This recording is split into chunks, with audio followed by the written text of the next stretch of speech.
Test 1, 2. Ok, tout le monde entend? Parfait. On va utiliser le micro, c'est pas parce que vous êtes ultra nombreux, mais c'est surtout que j'ai pas envie de me fumer la gorge et j'ai encore 2 jours à faire.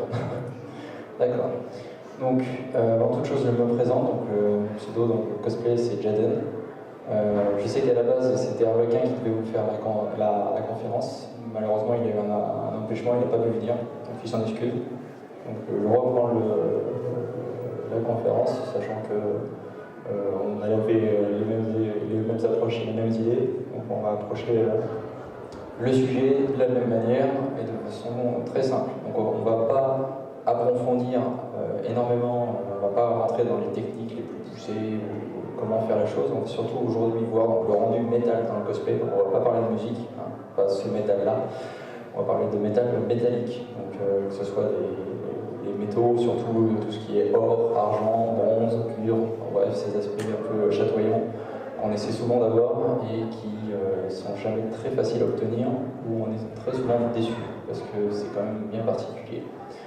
Donc le rendu métal dans le cosplay, qu'est-ce que c'est? Le rendu métal, en fait, c'est justement réussir à simuler par différentes techniques ou avec différents matériaux un métaux, généralement précieux, qui va permettre ensuite de décorer soit un costume, soit de décorer une arme ou quelque chose dans le cosplay. De toute façon, dans le cosplay, c'est soit le costume, soit l'accessoire. Il n'y a pas non plus, ou le décor, à la rigueur, aussi en prestation. Donc, il existe en fait pas mal de petites méthodes. On a donc, je vous ai fait une liste, c'est un mot de clic. Donc on a avant toute chose, je les ai classés par difficulté. Donc on a la pâte à modeler, on a les feuilles ou les tissus de vinyle, on a la peinture acrylique, la cire à dorer, la peinture en bombe, le plastic metalizer et pour finir la résine chargée. Donc ça, c'est différentes techniques, différents produits, différents moyens d'obtenir un rendu métallique au niveau du cosplay. Donc le premier qu'on va aborder, c'est donc la pâte à modeler. Donc la pâte à modeler, comme son nom l'indique, donc le placement de produit. En fait, il n'y en a pas 36 000 qui ont justement cette couleur de base soit dorée, soit argentée. Et on les utilise en fait généralement pour tout ce qui est petits bijoux, médaillons, petits détails pour avoir du relief. Et en fait, c'est une simple pâte à modeler couleur or ou couleur argent que vous allez pouvoir donc sculpter et ensuite laisser sécher à l'air. Elle va cuire toute seule. Et ensuite, une fois qu'elle est sèche, c'est solide, ça ne s'effrite pas.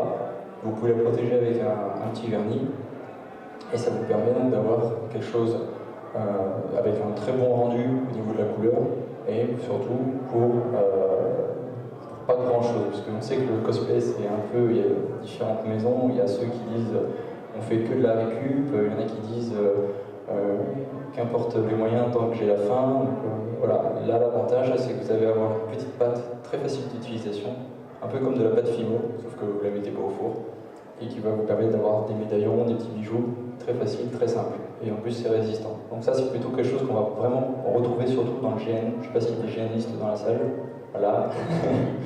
Donc dès qu'on veut faire des espèces de têtes de broche, des boucles de câble, ou ce genre de choses qu'on n'a pas forcément trouvé justement ce qu'on voulait faire directement en métal, on va le faire soi-même et on va essayer de tricher pour justement avoir le rendu le plus réaliste possible. Donc après, vous allez avoir la couleur de base, rien ne vous empêche derrière de travailler un peu avec des peintures ou ce genre de choses pour se faire ce qu'on appelle du weathering, donc en fait le vieillir pour que ce soit encore plus criard. Parce que rien n'est plus flagrant, quelque chose qui est trop propre sur une tenue qui elle est complètement sale ou délavée, ça se voit comme le nez au milieu de la figure et c'est dommage parce que ça casse l'homogénéité du costume. Et ça c'est vraiment dommage. Donc qu'est-ce qu'on peut faire avec ce genre de petites pâtes? Donc là je vous ai trouvé un aperçu. Donc là c'était une série d'étoiles. Donc l'étoile en elle-même est en pâte d'as, et ensuite la déco, c'était édulcoré.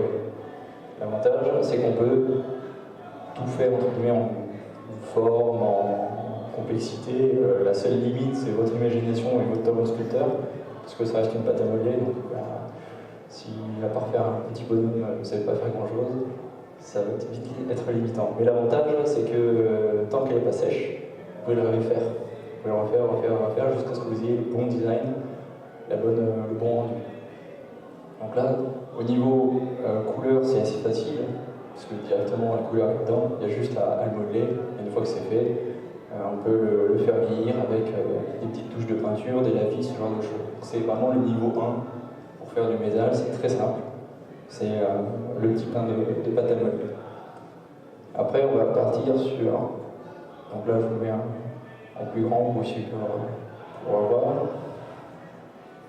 On voit bien le corps, et puis l'avantage c'est soit vous le faites à la main, soit vous pouvez mettre la pâte directement dans un moule, ça vous avez bien la forme. Et ensuite vous n'avez plus qu'à démouler, laisser sécher. Vraiment je crois c'est une petite dizaine d'heures, et puis hop, c'est prêt à l'emploi. Donc là on va partir sur quelque chose qui est peu connu, mais qui est quand même, qui est peu connu. On n'y pense pas forcément, mais le résultat est toujours très intéressant, donc la feuille ou le tissu de vinyle. Donc à la base, c'est quelque chose qu'on utilisait, c'est quelque chose qui est utilisé surtout en carrosserie pour couvrir les voitures et leur donner justement un aspect un peu chatoyant, chromé, bling-bling, tout ce que vous voulez.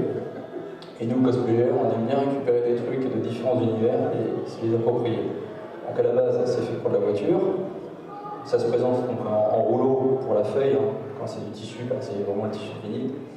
Et on va l'utiliser vraiment pour recouvrir en fait des pièces, soit de carton, soit de Warbla, soit d'autres matériaux.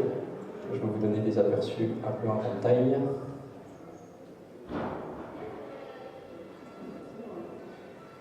Donc là, voilà, on voit mieux l'application sur la voiture. Ça se présente sous forme de rouleau. Et donc nous, on va l'utiliser en plaque, et le rendu final, ça peut donner ça. Donc là, ce que vous voyez, ça, je ne sais pas s'il y a des fans dans la salle, il y en a qui reconnaissent. C'est du Senseiya, donc ça c'est l'armure divine de Pégase. Et l'armure est entièrement faite avec des pièces de carton recouvertes de feuilles de vinyle. Donc vous avez vraiment un aspect métallique au niveau de la couleur, ça va refléter donc, l'environnement autour. C'est très léger, c'est résistant. Il faut juste beaucoup de patience parce qu'il faut découper toutes les pièces, les coller sur le patron pour ensuite les retourner à l'intérieur pour que vous ayez des pièces bien propres. Donc là ça fait un peu puzzle, en plus il y avait des ailes qui faisaient dans les 2 mètres, donc forcément ça aide pas. Mais c'est une des applications possibles. Et si vous utilisez cette technique combinée avec du tissu de vinyle, vous pouvez aussi obtenir ceci. Donc c'est la même personne, hein. Il faut savoir que les 2 cosplays sont faits par la même personne. C'est Jonathan, c'est un ami. Donc là, tout ce que vous voyez en argenté, donc ici et en doré, c'est de la feuille de vinyle. Parce que la feuille de vinyle, généralement, on la retrouve vraiment en or, en argent, un peu en bronze, mais c'est pas très répandu. Et ensuite, si vous voulez, des couleurs métalliques qui sont un peu plus exhaustives, par exemple, tout ce qui est en vert, sur l'armure, là, c'est du tissu. C'est du tissu qui est directement mis sur soit un morceau de mousse, un morceau de carton, pour justement avoir une surface bien lisse. Et ça donne vraiment l'impression d'avoir des plaques métalliques, parce qu'il a cette espèce de rendu métal un peu brillant, alors que c'est juste du tissu stretch super extensible, un peu type lycra, sauf que c'est ce qu'on appelle du tissu vinyle. Donc ça c'est pas mal, parce que justement ça vous permet de faire des choses des formes assez complexes, parce qu'en fait vous allez juste recouvrir votre forme de base, donc que ce soit de la mousse, du carton, ce genre de choses, recouvrir avec le tissu. Il faut juste faire attention au niveau des plis, mais une fois que c'est fait, vous avez vraiment un rendu assez intéressant. C'est une méthode assez économique, il n'y a pas vraiment de limite en termes de forme, et puis ça vieillit plutôt bien.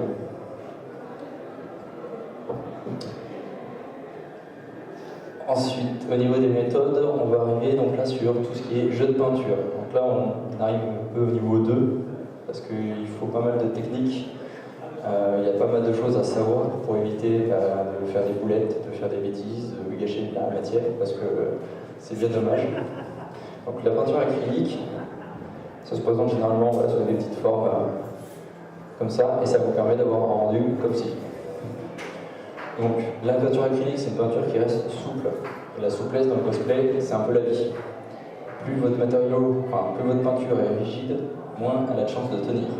Parce que dans le cosplay, on va utiliser des matériaux qui sont relativement souples, que ce soit de la mousse, du Warbla, du Tibra, du Wonderflex. Bref, à chaque fois, vous allez avoir une certaine souplesse dans les matériaux pour justement pouvoir bouger, ne pas rester en mode robot. Et le problème, c'est que si vous mettez une peinture qui est rigide sur une surface ou sur un support qui, lui, est souple, qu'est-ce qui va se passer?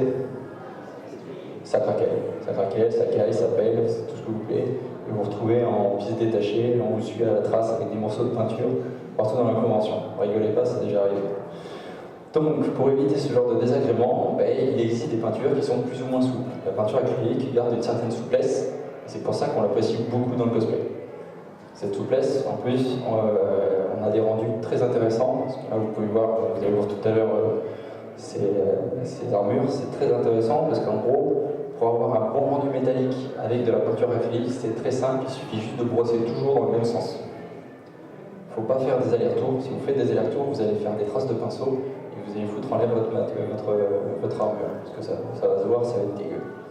Donc pour éviter ce genre de problème, il faut toujours brosser dans le même sens. Vous mettez votre pinceau dans la peinture et ensuite vous poussez toujours dans le même sens, jusqu'à ce que vous enleviez tout l'excellent et qu'il ne reste que vraiment la peinture et la couleur que vous voulez faire. Alors pourquoi je dis couleur? Parce que tout à l'heure, quand on va arriver au niveau 3, vous allez voir que les nuances et ce que vous mettez en dessous, ça va influer sur la peinture que vous aurez au final. Donc c'est très important de savoir ce que vous allez faire avant pour connaître le rendu que vous aurez à la fin. Sachant que parfois vous allez avoir 2, 3, 4 couches. Ok? Donc là, au niveau de l'acrylique, c'est très simple, hein, c'est des petits flacons avec de la peinture liquide, vous mettez votre pinceau, vous brossez juste dans le même sens jusqu'à ce que vous ayez rendu que vous voulez. Il y a très peu de traces de pinceau quand on a les bonnes techniques, la peinture reste souple, surtout sur de la mousse, donc il n'y a pas de problème de peinture qui craquait ou ce genre de choses, et rien ne vous empêche ensuite de faire la même chose au niveau d'un vernis pour protéger au maximum votre armure ou votre accessoire. La case vernis, quand j'étais jeune cosplayer, je disais ouais ça sert à rien, et au final on se rend compte que certes ça prend peut-être un peu de temps, mais c'est pas plus mal, ça peut sauver des vies, ou en tout cas des costumes. Donc là, vous allez voir, je vais lancer. Voilà.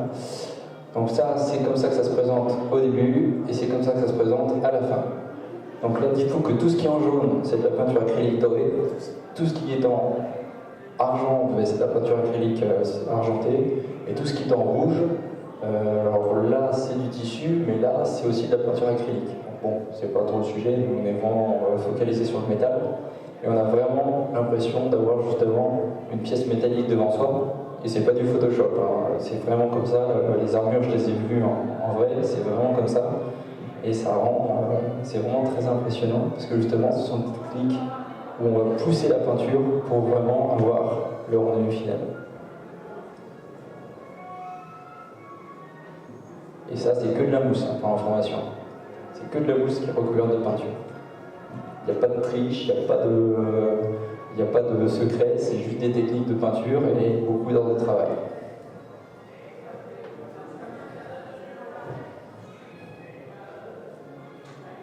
Voilà, donc là, on avait vu que la première armure était principalement dorée, et l'argenté, c'est exactement la même chose, hein. C'est toujours, donc on brosse l'argent dans le même sens, et on va peut-être un petit peu plus accentuer ce qu'on appelle le weathering. Donc là, vous voyez toutes les traces noires qui font ressortir les reliefs. C'est fait après la casse-peinture pour justement donner un peu cette patine, un peu ce vieillissement qui va donner de la crédibilité à votre armure. C'est bien d'avoir un mec qui débarque avec une armure clinquante, mais comme je dis, s'il a que le haut qui est clinquant et que le bas il est complètement miteux, ça va pas le faire. Il faut vraiment qu'il y ait une homogénéité dans la tenue. Et parfois, le salir une tenue, c'est pas forcément la salir tout simplement, c'est surtout l'embellir parce que ça va lui donner un vécu, ça peut lui donner une histoire et ça fait aussi partie du rendu. Si votre rendu il est trop beau, ça peut sonner faux. Et c'est dommage parce que c'est pas ce que vous voulez faire. Vous voulez avoir un rendu qui soit le plus crédible possible en essayant de contourner les difficultés. Donc là, toujours la même chose, peinture dans un sens, et pour le weathering, donc c'est soit des lafis, donc c'est des espèces de peintures ultra liquides qui vont se mettre que dans les interstices, soit vous faites du brossage à sec. Je ne sais pas s'il y en a qui connaissent la technique. Donc ça, c'est vraiment une technique à la base qu'on a volée aux maquettistes et autres grands fans de Warhammer 40 000, pour moi en tout cas, où en fait on va tremper le bout du pinceau dans la peinture, on va l'essuyer au maximum pour qu'il n'y en ait quasiment plus qui apparaissent quand vous essayez de l'essuyer sur du sopalin, et ensuite vous allez brosser votre surface pour que la peinture résiduelle, qui soit vraiment encore dans les poils du pinceau, ne s'accroche que sur les arêtes, les angles, les coins. Donc vraiment avoir justement se faire ressortir les reliefs, et seulement les reliefs. Ça, c'est ce qu'on appelle du brossage à sec. C'est pas mal parce que justement, ça permet d'avoir un rendu d'armure qui est vraiment clinquant, quoi. Je veux dire, là, l'armure, on sent qu'elle a un peu de vécu, mais elle reste belle.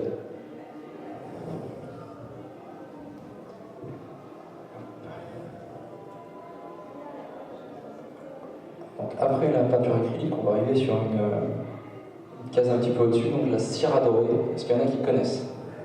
Pas du tout. Ça tombe bien, mais non plus je ne connaissais pas. J'ai appris ça il y a une dizaine de mois. En fait, c'est un peu comme de l'acrylique en termes de rendu visuel, sauf que ça ne s'applique pas de la même manière et c'est un petit peu plus complexe à utiliser parce que vous allez voir, c'est très piégeant au niveau ne serait-ce que de la couleur qu'on vous souhaite avoir. Ça, c'est des petits pots de cire à dorer. Ok? Pour vous, ça c'est quelle couleur? C'est blanc. Ok. Ça c'est quoi? Du cuivre. Ok. Ça c'est quoi? C'est du bronze. D'accord. Et ça c'est quoi? C'est de l'argent. D'accord. Et bien en fait, vous avez tous faux. Ça, ce sont les teintes qu'on vient de voir juste avant. Là, vous avez de l'or empire. Là, vous avez de l'or roi. Là, vous avez de l'or renaissance. Là, vous avez de l'or antique. Et là, vous avez de l'or argent, ou aussi appelé or blanc. Donc en fait, tout ce que je vous ai montré avant, c'était de l'or. C'est moche. Donc c'est là qu'en fait, la cire à dorer, c'est là que c'est complexe. C'est que par exemple, si vous cherchez de l'argent, ça n'existe pas. C'est de l'or blanc ou de l'or argent. C'est de l'or argent. C'est toujours cette notion en fait d'alliage qui est vraiment spécifique à la cire à dorer, qui vous permet justement de distinguer telle teinte de telle teinte. Donc c'est effectivement, ça ressemble à du cuivre, ça ressemble à du bronze, sauf que le bronze, ça s'appelle de l'or antique. Et ce sont ces nuances de couleurs que la cire à dorer permet de travailler. La cire à dorer, par contre, elle s'applique d'une manière bien spécifique. Il faut... Là, je peux vous le montrer. Hop. Voilà. Donc vous avez votre armure de base qui est en haut là. Ensuite, vous la sous-couchez au niveau plastidip pour uniformiser. Donc ça c'est sous-couche que ce soit du plastidip, du type du vaisseau, on uniformise, on va dire, le rendu de l'armure. Ensuite, par contre, on est obligé de mettre une première couche d'acrylique. Pourquoi? C'est pas forcément pour la couleur, mais c'est simplement parce que la cire à dorer est extrêmement grasse, qu'elle ne tient pas sur d'autres supports que de l'acrylique. Si vous mettez sur du Horla ou directement sur du plastidip, ça va glisser et vous n'aurez jamais le rendu métal que vous souhaitez avoir parce que justement la cire à dorer n'aura pas d'accroche. C'est comme quand vous essayez de mettre de l'acrylique sur une surface qui est trop lisse. C'est bien, elle va accrocher, puis au premier coup vous allez taper dessus et tout puis saute. C'est pour ça qu'on met soit une sous-couche qui va favoriser le maintien de la peinture sur la matière, donc soit ce qu'on appelle un après. Alors, le nom est complètement con parce que ça se met avant, mais ça s'appelle un après. Et sinon, vous avez donc une sous-couche type plastidip qui est l'avantage d'être une peinture élastomère, mais on va revenir après dessus. Donc vous avez le hop là, une 2, une 2. Donc là vous avez le Horla. Là vous avez le Horla qui a été sous-couché, puis avec une couche d'acrylique. Et là vous avez le Horla avec les deux couches de cire à dorer, donc de l'or antique à l'intérieur, et sur les dorures, enfin sur les bordures, de l'or empire. Et il faut voir que sur la tenue totale, toutes les parties que vous voyez en jaune ont été traitées à la cire à dorer. Donc le corset, les pattes d'araignée, les coudes, l'armure au niveau des épaules et de la nuque. Et donc là je vous ai ramené les pièces. Vous pourrez les voir un peu plus proches à la fin. Donc on voit bien, vous savez, donc, le doré vraiment or, tel que nous on le conçoit actuellement, et des ors anciens avec justement ce rendu métal. Alors qu'en fait ça c'est juste de la mousse et du Warbla. Le Warbla c'est un thermoplastique à base de sciure de bois et de résine. Voilà. Et vous avez un aspect métal. Vous le retrouvez aussi ici, sur les polières. Donc ça c'est la partie qu'on voit sur l'épaule. Donc pareil, de la mousse de base toute simple, sur laquelle on a appliqué une sous-couche plastidip, et sur laquelle ensuite on a fait le brossage, après de l'acrylique, le brossage à la cire à dorer. Alors la cire à dorer, on ne l'utilise pas au pinceau, c'est pas une application au pinceau, c'est une application au tissu. C'est-à-dire que vous allez tremper votre tissu dans la cire, et vous allez l'étaler en fait avec des gestes toujours dans le même sens. Hein. Quand on veut faire une belle peinture, on ne fait jamais des allers-retours, c'est toujours dans un sens, c'est toujours le même, pour enlever les excédents et seulement laisser la couche de peinture qui va bien. Donc on brosse mais avec un tissu, un peu en tamponnant, quoi. Ça c'est la particularité aussi des cires à dorer. Par contre une fois que c'est sec, ça bouge plus. C'est très gras lors de l'application, mais une fois que je crois qu'il faut laisser 6-7 heures, une fois que c'est sec, ça bouge plus. Et ensuite, je suis même pas sûr qu'il y ait besoin de vernis. Et là vraiment, parce que c'est vraiment un produit spécifique. Donc, passer la cire à dorer.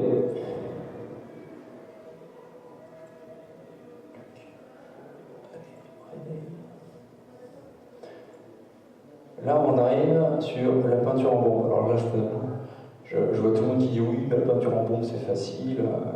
Voilà, que dalle, la peinture en bombe, c'est piégeant. Pourquoi? Déjà, la peinture en bombe, effectivement, vous retrouvez la facilité de la pâte à modeler, vous avez déjà la couleur. Pas besoin de se prendre la tête. Il suffit de mettre la couche et une fois que vous avez la bonne dose, la couleur elle est là, vous avez une belle couleur, c'est vrai. Problème. La peinture en bombe, c'est une peinture qui est rigide. Ça va créer une coque, en fait, au-dessus de votre matériau. Et une fois que cette coque, une fois qu'elle est sèche, c'est-à-dire que si vous faites la peinture sur une surface qui est molle, mais même un tout petit peu, hein, il suffit juste que ça bouge de 2-3 mm, votre coque de peinture, c'est comme une coquille d'œuf, elle va se fendiller, elle va se fracturer, et au premier choc, tout vole. Tout. C'est pour ça que la bombe en peinture, c'est génial, mais sur des surfaces fixes. Si vous voulez faire du mobile, c'est pas la bombe de peinture qu'il faut utiliser. C'est pour ça que la bombe de peinture, c'est génial pour tout ce qui est résine. Parce que quand vous faites une armure en résine, les pièces ne bougent plus. C'est fixe, il n'y a pas de souplesse, c'est pas comme le or blanc. Donc la peinture en bombe, vous avez un bon rendu. Le problème, c'est que ça ne s'adapte pas à tous les supports. Beaucoup qui se sont fait avoir comme ça et qui disaient « Oh, j'ai une belle armure ». Oui, première fois que tu la mets, ton armure, elle est un morceau. Donc là, on a des bons rendus, hein. Au niveau visuel, c'est tout à fait ça, il n'y a pas de problème. Mais il faut savoir que c'est à double tranchant. Ça ne s'applique pas sur tout. Ça peut s'appliquer sur tout, mais ensuite, si vous bougez trop avec, il y a moyen que ça saute. Alors que vous voyez, là j'ai le corset qui est en mode mobile. Je peux bouger avec, la cire à dorer, elle ne bouge pas. Et je peux dire qu'elle en a fait des conventions, celle-là. Donc là, la bombe de peinture, oui, mais le problème c'est que comme à la base de la bombe de peinture c'est de la résine, ça reste solide, ça casse, et après votre peinture, il faut la refaire. Donc les ingénieurs, ils ont réfléchi, ils se sont dit, écoutez, puisque le problème c'est qu'on a fait une peinture qui est trop solide, eh ben, on va faire une peinture molle. Donc là, on voit les rendus finaux de la peinture normale. Donc là, vous voyez qu'il y a pas mal de traces de pinceau. Ça n'a rien à voir en fait avec l'armure en elle-même, enfin au sens où ça n'a rien à voir avec la peinture, c'est la couche précédente que vous voyez en fait. Parce que la personne qui a fait cette armure, elle a ensuite mis du dip au pinceau, et le problème c'est qu'elle n'a pas fait les coups de pinceau dans le même sens. Donc là, on voit le coup de pinceau, et le problème de la bombe de peinture, c'est que normalement vous ne mettez pas une couche faramineuse, donc vous allez tout voir par transparence. C'est-à-dire que ça va faire ressortir tous les défauts, surtout sur du noir. Si vous voulez voir des défauts sur votre armure, vous mettez une couche de noir, vous allez voir tous les petits pets, les machins, les trucs, ça c'est pas mal quand on veut justement corriger des défauts. Mais ensuite, il faut faire attention parce que quand vous attaquez la partie finale de la peinture, si vos défauts ne sont pas corrigés, bah, c'est la première chose qu'on voit. Donc attention.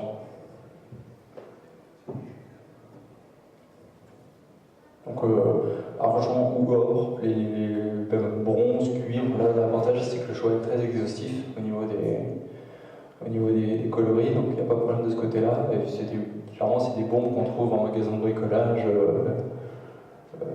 assez facilement. De ce côté-là, il n'y a pas de souci. Donc on va attaquer l'évolution de la bombe de peinture toute seule, ce qu'on appelle le Plastitype Metallizer. Alors le Plastitype, j'en parle depuis tout à l'heure, et c'est un peu le produit miracle dans le cosplay. Parce que le Plastitype, qu'est-ce que c'est? En fait, c'est une peinture élastomère. C'est-à-dire que c'est une peinture à base de caoutchouc qui va rester souple, qui a un pouvoir couvrant phénoménal et qui s'accroche à peu près tout n'importe quoi. Donc c'est assez sympathique à utiliser parce que ça permet d'uniformiser vraiment le rendu d'une armure, que ce soit en Worbla, en mousse, en Wonderflex et que sais-je encore. L'avantage c'est que c'est très résistant parce qu'à la base c'est un revêtement qu'on utilise en carrosserie, en voiture, pour repeindre de façon éphémère des voitures.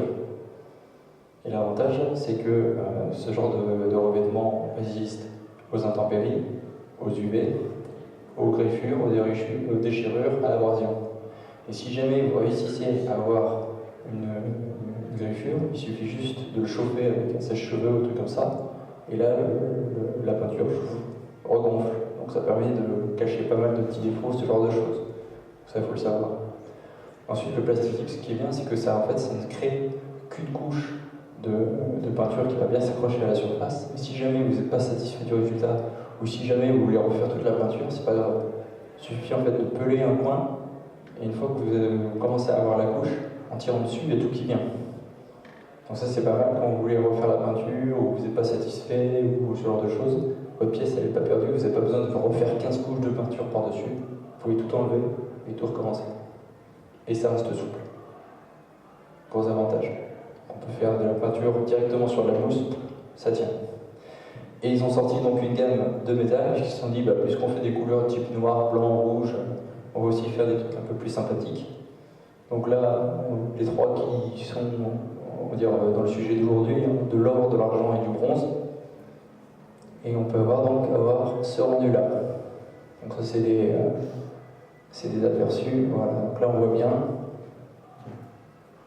l'or, l'argent, le bronze. Donc là c'est des peintures qui sont appliquées directement sur une sous-couche noire. Alors, pourquoi je précise?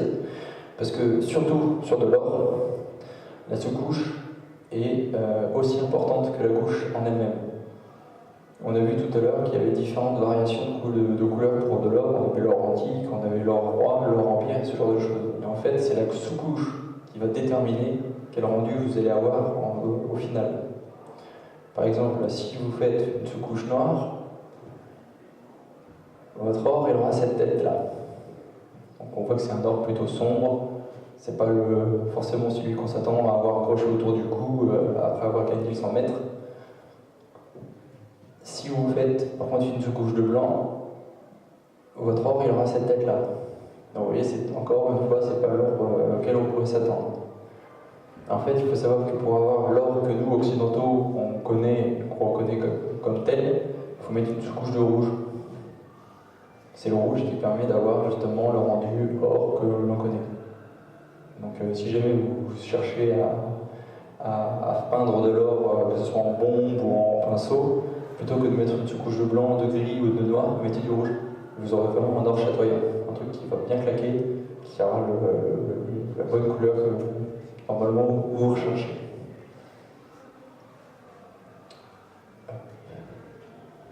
Et enfin, donc là on attaque le truc high grande, parce qu'il faut beaucoup de techniques, il faut pas mal de connaissances. Ce qu'on appelle donc la résine chargée. Donc qu'est-ce que c'est? Avant tout, c'est de la résine toute simple, donc généralement pour des tirages type polyester ou polyuréthane, parce que l'époxy, on peut aussi la faire, mais après l'époxy, je considère qu'on l'utilise plus pour du transparent ou du translucide, donc pas forcément pour avoir des utilisations type armure. Donc en fait, à la résine qui est normalement translucide ou légèrement jaunâtre, ça dépend des résines, on va rajouter en fait une poudre qui a la couleur du métal qu'on veut faire. Donc généralement pour du gris, c'est de la charge d'aluminium, et ensuite pour les autres, ce sont différents alliages. Donc en fait, vous mélangez cette poudre à votre résine, vous la mettez ensuite dans le moule, et au final, une fois que la polymérisation a été faite, vous obtenez ce genre de rendu. Donc là, vous voyez ce qu'on appelle du cold cast brass. Donc en fait, c'est un tirage à froid.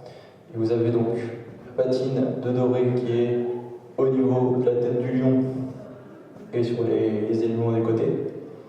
Donc en fait, il a fait une première charge sur sa résine dorée qu'il a mis donc, au niveau de la tête et au niveau des côtés. Et ensuite, ce qu'il a fait, c'est que pour tout le reste, il a fait une charge aluminium, donc métallique, type argent, et qu'il a mis sur le reste du moule, donc par-dessus. Deux couches dans le moule, et au final, quand on a démoulé, on a l'aspect métal doré qui est au niveau du visage, et l'aspect argenté qui est sur le reste de la pièce. Donc là, il y a quand même beaucoup de boulot, parce que rien que pour avoir cette pièce-là, il faut d'abord faire la pièce d'origine, donc soit en PVC, soit en mousse, faire le moule, donc en faire un moule à partir de la pièce de base. Une fois que vous avez votre moule, vous préparez votre résine. La résine, ça reste quand même une matière qui est relativement nocive. Il y a beaucoup de familles, il y a des solvants, donc généralement résine, ça veut dire masque, gants, lunettes de protection, endroit aéré. Il faut faire gaffe à la température parce que c'est pas toujours, ça ne réagit pas aux températures trop froides ni aux températures trop chaudes. Donc il y a quand même pas mal, c'est assez précis. Et une fois qu'on a bien fait tout ça et qu'on a laissé reposer, on démoule. Donc imaginez là, vous avez juste une pièce d'armure, enfin une pièce d'épaule. Dites-vous que Harlock, qui aurait dû être là aujourd'hui, ça c'est ce que vous voyez, c'est son travail, il nous a aussi fait ça. Donc ça c'est du Dragon Age. Toutes les pièces que vous voyez donc au niveau des bras, au niveau des épaules, le plastron avec le poitrail en écaille, pareil, toutes les pièces au niveau des jambes qui sont ici et là, le casque, parce que le casque il l'a fait également, c'est un tirage en une seule pièce. Tout ça, c'est du chargé, donc la résine chargée aluminium, pour justement avoir ce rendu un peu réaliste. Et pourtant, c'est que de la résine, avec un combinaison en dessous. Et là, l'autre bonne image, on va rater. Voilà, on voit bien là les différentes pièces.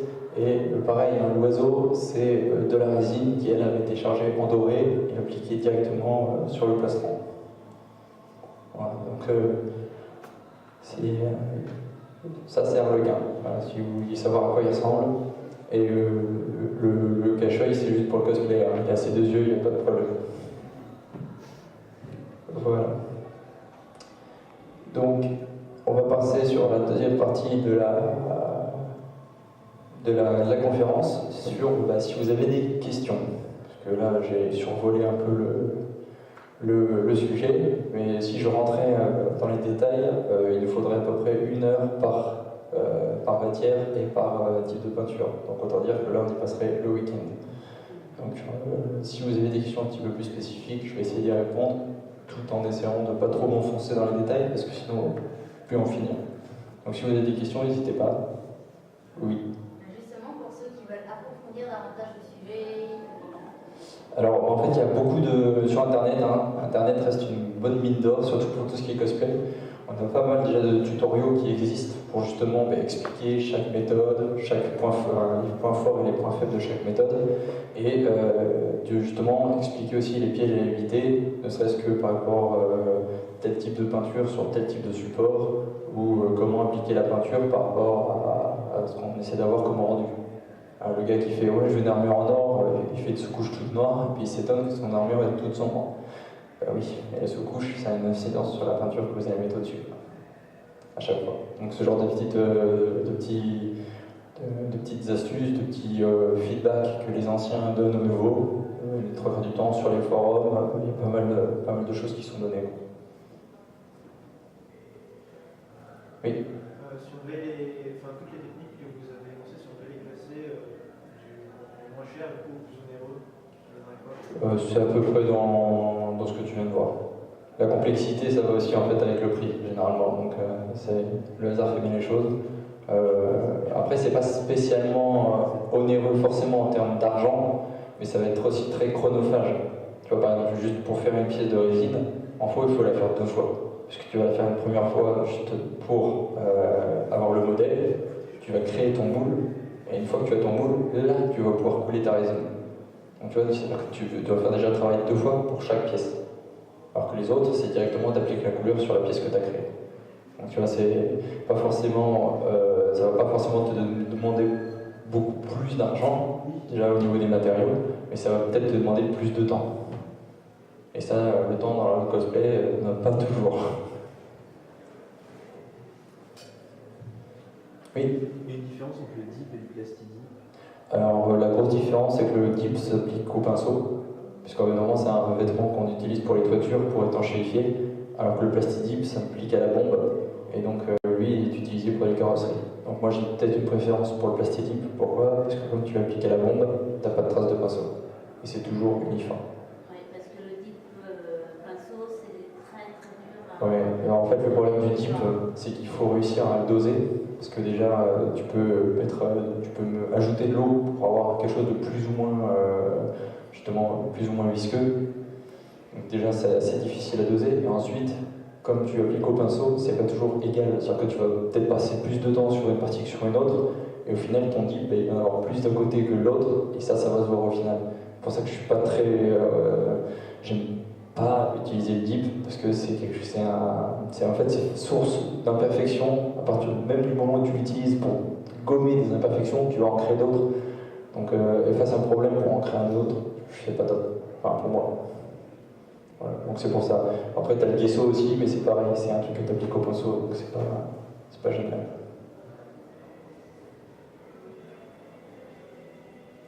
C'est bon, pas d'autres questions?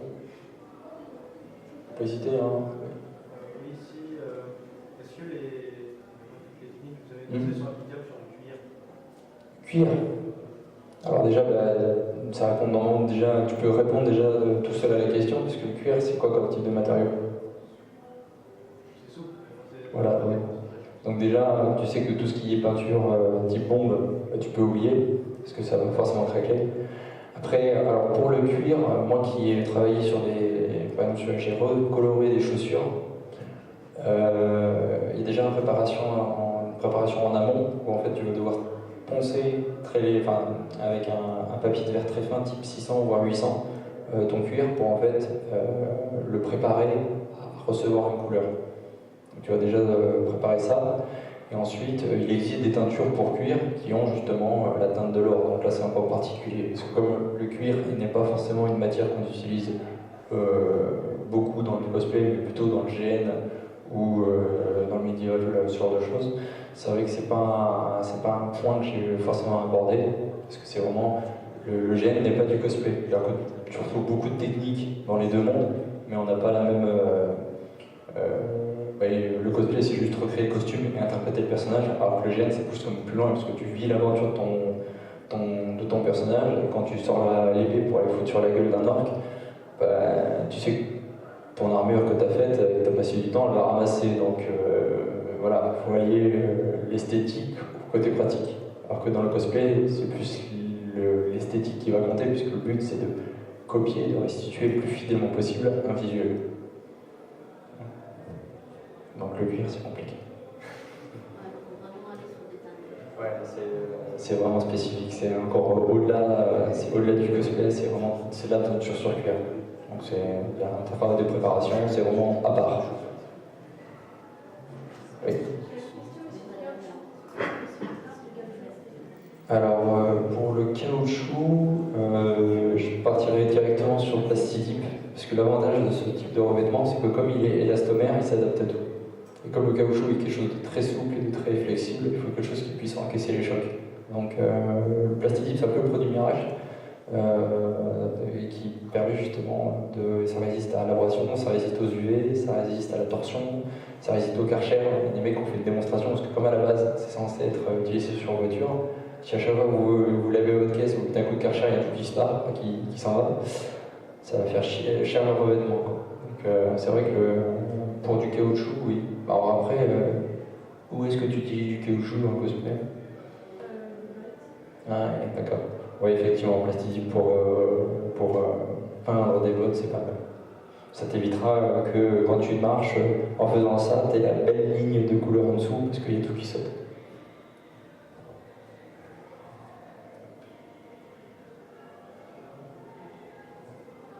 Ben, j'espère que ça vous a plu. Si jamais vous avez d'autres questions, n'hésitez pas, soit sur le site, soit sur le plat.